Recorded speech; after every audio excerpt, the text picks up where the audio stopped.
Welcome back to my channel. நான் தான் உங்க நிஹாரிகா ரஜித். ஸோ என்னோட சப்ஸ்கிரைபர்ஸ் பார்க்குற எல்லாருக்கும் தெரியும் நான் செகண்ட் ப்ரெக்னன்சியில் இருக்கேன் அப்படின்னு. இப்போ 6 மாதம் ஆகுதுங்க. இன்னும் 3 மாதத்துல குழந்தையே பிறக்க போகுது. டைம் எவ்வளோ ஃபாஸ்ட்டாக ஓடுதுன்னு நினச்சி பார்த்தாலே எனக்கு ரொம்ப ஆச்சரியமாக இருக்குது. சரி இந்த வீடியோவில் நீங்கள் என்ன பார்க்க போகிறீங்க தெரியுமா? First pregnancy versus second pregnancy. உங்கள் எல்லாருக்கும் நான் ஒன்று சொல்லட்டுமா? நிஜமா ஃபர்ஸ்ட் அண்ட் செகண்ட் ப்ரெக்னன்சி வேற மாதிரி கம்ப்ளீட்லி டிஃப்ரெண்ட்டுங்க. நிறைய அம்மாக்களுக்கு தெரியும், 2 குழந்தை 3 குழந்தை பிறந்தவங்களுக்கு தெரியும். ஃபர்ஸ்ட் டைம் மாமா இருக்கீங்க இல்லை ப்ரெக்னெண்ட்டாக இருக்கீங்கன்னா உங்களுக்கு நான் சொல்கிறேன், ஃபர்ஸ்ட் ப்ரெக்னன்சி மாதிரி தான் செகண்ட் ப்ரெக்னன்சி இருக்க போதுன்னு நான் நினச்சேன். நோ. ஸோ இந்த டிஃப்ரென்சஸ் என்னென்ன அப்படின்னு பார்த்தீங்கன்னா, ஃபர்ஸ்ட் வெயிட் கெயின் பற்றி தான் நம்ம பார்க்க போகிறோம். ஃபர்ஸ்ட் ப்ரெக்னன்சியில் செகண்ட் ட்ரைமஸ்டர்லேயே வந்து நான் ஆல்மோஸ்ட் 7 kgs வந்து இன்க்ரீஸ் ஆயிட்டேங்க. ஆமாம், டாக்டர் சொன்னாங்க ஹெல்தி ப்ரெக்னன்சி வெயிட் கெயின் வந்து 10 kgs அப்படின்னு சொன்னாங்க. நான் வந்து 6வது மாதத்துல 7 கிலோ ஏறிட்டேன். கடைசி ட்ரைமஸ்டரில் நான் பார்த்து டயட்டை அதுலாம் ஃபாலோ பண்ணி அந்த எக்ஸாக்டாக ரவுண்டாக அந்த 10 kgயில் அழகாக வந்து 65 இருந்த பிகினிங்கில், டெலிவரி டைமில் 75 இருந்தேன். ஸோ எக்ஸாக்டாக என்னோட வெயிட் கெயின் வந்து ப்ராப்பராக இருந்தது. இந்த செகண்ட் ப்ரெக்னன்சியில் வெயிட் கெயின் ரொம்ப ஸ்லோவாக இருக்குது. ரொம்ப ஸ்லோவாக இருக்குது. நான் லாஸ்ட் டைம் அவ்வளோ ஃபாஸ்ட்டாக வெயிட் போட்டேன். இப்போ வெயிட் ஏறவே மாட்டேங்குதே அப்படின்ற மாதிரி நான் ஃபீல் பண்ணிட்டு இருக்கேன். ஆல்மோஸ்ட் 6வது மாதத்தில் இருக்கேன். இன்னுமே வந்து ஒரு ரவுண்டாக ஒரு 2 kgs கூட நான் வரல. டாக்டர் கிட்ட கேட்கும் போது அவங்க சொன்னாங்க, ஒரு ப்ரெக்னன்சி ஒரு மாதிரி, நீங்கள் 7 மந்த்லேருந்து நீங்கள் வெயிட் போடுவீங்க. ஸோ நோ வரிஸ் நிஹாரிகா, நீங்கள் ஹெல்த்தியாக இருக்கீங்க அப்படின்னு சொன்னாங்க. ஸோ ஃபர்ஸ்ட் ப்ரெக்னன்சியில் வெயிட் கெயின் ரொம்ப ஃபாஸ்ட்டாக இருந்தது. செகண்ட் ப்ரெக்னன்சியில் வெயிட் கெயின் ரொம்ப ஸ்லோவாக இருக்குங்க. நெக்ஸ்ட் பார்த்தீங்கன்னா ஃப்ளட்டர்ஸ் அண்ட் கிக்ஸ். ஃபர்ஸ்ட் ப்ரெக்னன்சியில் நிராவோட மூமெண்ட் எனக்கு எப்போ தெரியும் நான் காத்துக்கிட்டே இருந்தேங்க. ரொம்ப ஏசி ஆஃப் பண்ணிடுவேன், ஃபேன் ஆஃப் பண்ணிடுவேன், அமைதியாக எதாவது என்னால் ஃபீல் பண்ண முடியுதா, மேபி எதாவது சவுண்ட் இருந்தாலோ, ஏதாவது வேறு ஏதாவது டிவி டிஸ்டர்பன்ஸ் இருந்தாலும் என்னால் கான்சென்ட்ரேட் பண்ண முடியாதுன்ட்டு எல்லாமே ஆஃப் பண்ணிட்டு அப்படியே பார்ப்பேன். ஏதாவது என் வயிற்றுக்குள்ளே ஏதாவது ஃபீல் ஆகுதா அப்படின்னு நான் நிறைய பார்த்துருக்கேன். என்ன அப்படின்னு பார்த்தீங்கன்னா, almost 6th month 5th month எண்டில், அதாவது 21st வீக் முடியும் போது தான் எனக்கு சின்ன ஃப்ளட்டர் வந்து அது தெரிஞ்சுது. செகண்ட் ப்ரெக்னன்சியில் மூமெண்ட் ரொம்ப சீக்கிரமே என்னால் ஃபீல் பண்ண முடிஞ்சுது. நீங்கள் நம்புவீங்களா இல்லையான்னு தெரியல, 12th வீக், அதாவது பிகினிங் ஆஃப் 4th மந்த்லேயே எனக்கு வந்து ஏதோ மூமெண்ட் இருக்கு, இல்லை அது என்னோட இமேஜினேஷன், இல்லை ஏதோ மூமெண்ட் இருக்கு அப்படின்னு நான் உணர ஆரம்பிச்சிட்டேன். கரெக்டாக 16th வீக்லலாம் ரொம்ப ஸ்ட்ராங்காகவே என் பாப்பாவோட மூமெண்ட் என்னால் ஃபீல் பண்ண முடிஞ்சிருச்சு. இப்போ 6வது மாதத்துல பார்த்தீங்கன்னா கிக்ஸும் ஃப்ளட்டர்ஸும் பயங்கர ஸ்ட்ராங்காக இருக்குங்க. ஸோ ஃபர்ஸ்ட் ப்ரெக்னன்சியில் மூமெண்ட் ரொம்ப லேட்டாக எனக்கு ஃபீல் ஆச்சு. செகண்ட் ப்ரெக்னன்சியில் மூமெண்ட் ரொம்பவே சீக்கிரம் ஃபீல் ஆச்சு. எல்லாமே வந்து குவைட் ஆல்ரெடி எக்ஸ்பீரியன்ஸ் பண்ணியிருந்தாலும் இது எனக்கு வந்து டிஃப்ரெண்ட்டாக இருக்குன்னு தான் சொல்லணும். எல்லாமே ரொம்ப ஸ்ட்ராங்கராக இருக்குது. 6 மாதத்துலேயே உள்ள உதைகிறது என்னால் செம்மையாக ஃபீல் பண்ண முடியுது. இனி அடுத்த 3 மாதத்துல என்ன ஆக போகிறேன்னு எனக்கே தெரியல. So flutters and kicks are more stronger than the first pregnancy. அடுத்ததா பேபி பம்ப். ஃபர்ஸ்ட் ப்ரெக்னன்சியில் என்னோட வயிறு வந்து அவ்வளோவா சீக்கிரம் தெரியவே இல்லை. 5th மந்த் எண்டில் வந்து குட்டியாக அழகாக வயிறு வந்து வெளியே தெரிஞ்சுது. எப்படா வயிறு தெரியும் அப்படின்னு கண்ணாடி முன்னாடி நின்று நான் பார்த்துக்கிட்டே இருப்பேன். செகண்ட் ப்ரெக்னன்சியில் பார்த்தீங்கன்னா 3வது மாதம் ஆரம்பத்திலேயே வயிறு வந்து 5 மாதம் மாதிரி எனக்கு தெரிய ஆரம்பிச்சிச்சு. இப்போ 6 மாதத்துல பார்த்தீங்கன்னா நிரா வயிற்றுல இருக்கும்போது 7-8 மாதத்துல ஃபீல் ஆன ஒரு பேபி பம்ப் தான் இப்போ நான் ஃபீல் பண்ணிட்டு இருக்கேன். 6 மாதத்துலேயே வயிறு வந்து இப்போ நல்லாவே வெளியே தெரியுது. ஃபர்ஸ்ட் ப்ரெக்னன்சியில் வயிறு வெளியே தெரியறதுக்கு அவ்வளோ டைம் எடுத்துச்சு. செகண்ட் ப்ரெக்னன்சியில் ப்ரெக்னெண்ட்டாக இருக்கேன் நான் சொல்கிறதுக்கு முன்னாடி மற்றவங்க கண்டுபிடிக்கிற அளவுக்கு தான் என் வயிறு இருந்துச்சு. ஸோ பேபி பம்ப் வந்து ஷோ ஆகிறது ஃபர்ஸ்ட் ப்ரெக்னன்சியை விட செகண்ட் ப்ரெக்னன்சியில் ரொம்ப ஃபாஸ்ட்டாக இருக்கும். அது ஏன் அப்படின்னு பார்த்தீங்கன்னா, உங்களோட மசில், யூட்ரஸ் எல்லாமே வந்து ஆல்ரெடி ஸ்ட்ரெச்டாக இருக்கனால உங்களுக்கு சீக்கிரமே வந்து உங்களோட பேபி பம்ப் தெரிய ஆரம்பிச்சிடும். அதுதான். ஸோ ஃபர்ஸ்ட் ப்ரெக்னன்சியை விட செகண்ட் ப்ரெக்னன்சியில் பேபி பம்ப் ரொம்ப சீக்கிரமே தெரிஞ்சிருச்சு. அடுத்ததாக பார்த்தீங்கன்னா health and body pain. First ப்ரெக்னன்சியில் எனக்கு கால் வலி, தலைவலி, இடுப்பு வலி அப்படின்னா என்னன்னே தெரியாதுங்க. நிஜமாலே நான் வந்து பயங்கர ஆக்டிவாக ஓடி ஆடி எல்லா வேலையும் பண்ணிட்டு அப்படி இருந்தேன். செகண்ட் ப்ரெக்னன்சியில் எவ்ரிதிங் ஹர்ட்ஸ் மோர் அண்ட் மோர்ன்னு தான் சொல்லணும். எனக்கு ஏன்னே தெரியல. ஃபர்ஸ்ட் ப்ரெக்னென்சியில் அவ்வளோ ஆக்டிவாக இருந்தேன். கடைசி ஒரு மாதம் தான் வந்து பாப்பா ரொம்ப வெயிட் ஆகிட்டனால வயிற்றில் எனக்கு அது ஃபீல் பண்ண முடிஞ்சுது. அப்போவுமே கூட டான்ஸ் ரீல்லாம் போட்டுட்டு நீங்கள் எல்லாருமே பார்த்துருப்பீங்க. செகண்ட் ப்ரெக்னென்சியில் எனக்கு இடுப்பு வலி உயிர் போகுது, கால் வலி எப்போவுமே இருந்துகிட்ருக்கு. இந்த தலைவலி, ஓ மை காட், எக்ஸ்பிளைனே பண்ண முடியாத அளவுக்கு ஒரு தலைவலி எனக்கு இருக்குது. ஸோ எவ்ரிதிங் ஹர்ட்ஸ் மோர்னு சொன்ன மாதிரி எல்லா வலியும் தலையிலிருந்து கால் வரை எல்லாமே வலிக்குது எனக்கு.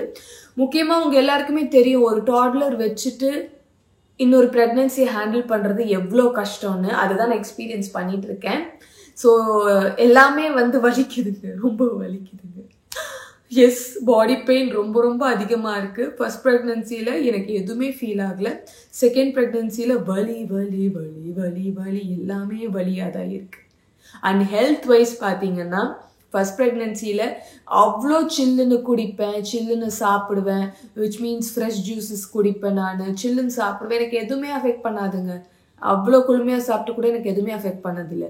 செகண்ட் ப்ரெக்னென்சியில் ஆல்மோஸ்ட் 1.5 to 2 months ரொம்ப உடம்பு முடியாமல் இருந்தேன். த்ரோட் பெயின் வந்து சிக்காகி கோல்டு அண்ட் காஃபில் நான் வாழ்க்கையே வெறுக்கிற அளவுக்கு எனக்கு ஒரு காஃப்லாம் வந்தது. அதை நான் எக்ஸ்பிளைனே பண்ண முடியாது. இப்போ வரைக்கும் இந்த ப்ரெக்னென்சியில் நான் சில்லுன்னு தொடுறதுக்கே பயப்படுறேன். நார்மலாக ஒரு தயிர் சாப்பிட்றதுக்கே அப்படி பயப்படுறேன் நான். ஸோ ஹெல்த் வைஸ் வந்து ரொம்ப வீக்கராக இருக்கேன். அண்ட் தென் பாடி பெயினோட சேர்த்து ஹெல்த்துமே வந்து ஃபர்ஸ்ட் ப்ரெக்னென்சியை விட செகண்ட் ப்ரெக்னென்சியில் ரொம்ப வீக்காக இருக்குது. அடுத்ததா ஃபர்ஸ்ட் ப்ரெக்னென்சி விசஸ் செகண்ட் ப்ரெக்னென்சியோட ஸ்லீப் சைக்கிள். ஃபர்ஸ்ட் ப்ரெக்னென்சியில் தூக்கம் தூக்கம் தூக்கம் அவ்வளோ தூங்கி அவ்வளோ ரெஸ்ட் எடுத்தேன் நான். டைம் கிடைக்கும் போதெல்லாம் மற்ற வேலைகள் எல்லாம் வீட்டில் எல்லா வேலையும் நான் தான் பார்ப்பேன், நானே ஹஸ்பண்ட் மட்டும்தான். ஸோ வந்து ஹஸ்பண்ட் வந்து ஷூட்டுக்கு போயிட்டாங்க அப்படின்ற போது நான் பாத்திரம் கழுவுறது, வீடு மாப் போடுறது, வீடு கூட்டுறது எல்லா வேலையுமே நான் பண்ணி முடிச்சுட்டு குக்கிங் எல்லாம் எல்லாமே முடிச்சுட்டு அழகாக தூங்குனேன்னா அவர் வர்ற வரைக்கும் தூங்கிட்டே இருப்பேங்க. ரீல்ஸ் எல்லாம் ஒரு பக்கம் நான் 10 minutes 20 minutes முடிச்சிடுறேன்னு வச்சுக்கோங்களேன். மற்ற நேரம் எல்லாமே தூங்குவேன், எக்ஸசைஸ் பண்ணுவேன், என் ஹெல்த் பார்த்துப்பேன், சூப்பராக தூங்கி சூப்பராக ரெஸ்ட் எடுத்தேன். செகண்ட் ப்ரெக்னென்சியில் தூக்கமா எனக்கா நெவர் அப்படின்ற மாதிரி தான் இருக்குது. தொடர்ந்து ஒரு 3 hours தூங்கிட்டேன்னா which is equal to 8 hours of ஸ்லீப்ன்ற மாதிரி எனக்கு ஃபீல் ஆகுது. ஒரு 3 மணி நேரம் தூக்கம் கண்டினியூஸாக தூங்கினாலே வந்து எனக்கு ஆச்சரியமான ஒரு விஷயமா எனக்கு இருக்குது. ஸோ தூக்கம்ன்ற ஒரு விஷயத்த நான் ரொம்பவே மிஸ் பண்ணுறேன். ஆல்மோஸ்ட் எல்லா அம்மாக்களுக்குமே தெரியும், குழந்தை பிறந்தாலே தூக்கம் ரொம்ப கம்மி ஆகிடும்னு. ஸோ குழந்தையும் மேனேஜ் பண்ணிவிட்டு பாப்பா தூங்குற நேரத்தில் தூங்கலாம் அப்படின்னு பார்த்தா எனக்கு வந்து வீட்டில் எல்லா வேலையும் நான் பார்க்கணும். சமையல் இருக்குது, பாத்திரம் கழுவணும், நிறையா இருக்குது. அதையும் முடிச்சுட்டு தூங்கலான்னு கண்ணாசுறும் போது குழந்தை எந்திரிச்சிருவாங்க. ஸோ தூக்கம் தான் ரொம்ப ரொம்ப ரொம்ப மிஸ் பண்ணுறேன். ஃபர்ஸ்ட் ப்ரெக்னென்சியில் தூக்கம் எனக்கு நிறையா இருந்துச்சு. செகண்ட் ப்ரெக்னென்சியில் தூக்கம் எனக்கு no no no no no, அது ஒரு கனவாகவே இருக்குங்க. அடுத்ததாக பார்த்தீங்கன்னா ப்ரெக்னென்சி ஃபுட் கிரேவிங்ஸ். ஃபர்ஸ்ட் ப்ரெக்னென்சியில் எனக்கு என்ன தெரியுமா ரொம்ப ரொம்ப ரொம்ப பிடிக்கும், கேட்டால் சிரிப்பீங்க. எப்போவுமே நம்ம வீட்டில் செஞ்சு சாப்பிட்ற ஒரு விஷயம்தான் மசாலா தோசைங்க. அந்த மசாலா தோசை மேலே என்னதான் ஒரு ஆசையாக எனக்கு தெரியல. ஃபர்ஸ்ட் ப்ரெக்னென்சியில் நல்ல முருகலான தோசையில் உருளைக்கிழங்கு மசாலாவை ஸ்டஃப் பண்ணி கெட்டி சட்னி அந்த சாம்பாரில் தொட்டு சாப்பிடும் போது இருக்க சுகம் இருக்கே, அப்படி இருக்கும் எனக்கு. அந்த ஃபர்ஸ்ட் ப்ரெக்னென்சியில் தோசை மேலே ரொம்ப ரொம்ப ஆசை. அதுவும் வந்து ஹோட்டலில் போய் சாப்பிடணும், ஏன்னா நம்ம செஞ்சு சாப்பிட நல்லா அப்படின்ற மாதிரி எனக்கு ரொம்ப ஆசையாக இருந்துச்சு. அது மட்டும் இல்லாமல் சிக்கன் நிறைய சாப்பிட்டேன். ப்ரோட்டீன் ரிச் ஃபுட் வந்து நிறைய நான் எடுத்துக்கிட்டேன். எனக்கு சிக்கன் கிரேவிங்ஸும் நிறையா இருந்தது. ஸோ ஹெல்தியான கிரேவிங்ஸ் எனக்கு நிறையா இருந்துச்சு ஃபர்ஸ்ட் ப்ரெக்னென்சியில்.